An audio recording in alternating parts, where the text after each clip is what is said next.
We've just released a huge update to Synthflow, and I wanted to talk about all the changes that we've pushed out today. So first up, we're calling it Voice Engine 2.0, and this comes with a bunch of new things. We've added Cartesia as a voice provider. If you've used Cartesia voices before, if you're familiar with voice AI, they're very personal, they're very engaging, and you can now choose them inside of Synthflow. Now, we have also added adjustable voice speed. That means if you have an assistant voice that you really like, but you just like to speed it up a little bit or even slow it down, you can now inside of Synthflow.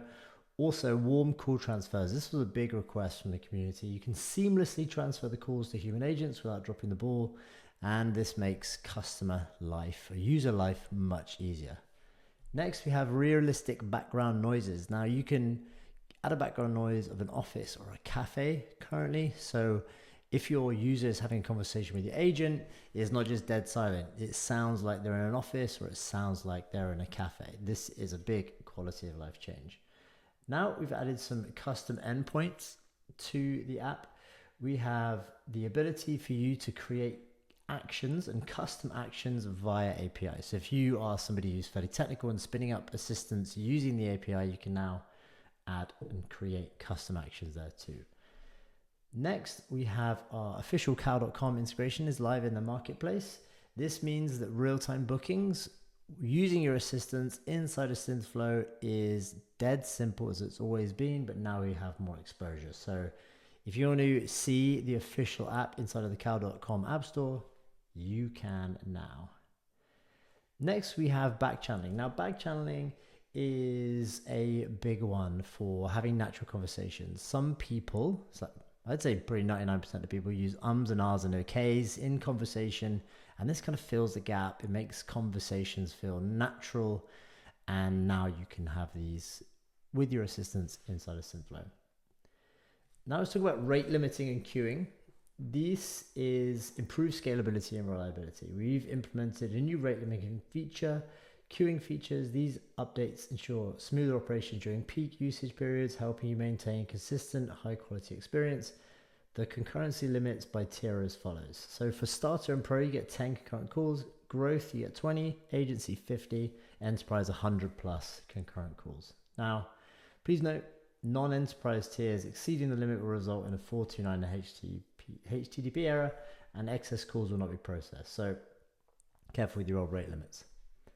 Next, we have time-based voicemail detection. You have the option to enable an extra check for voicemails, employing two methods, a time-based detection and an ML-based detection. So we also have filter words. Now you can have the ability to control the assistant's dialogue by specifying words or characters that should not be spoken during conversations, such as special characters like asterisks or dashes.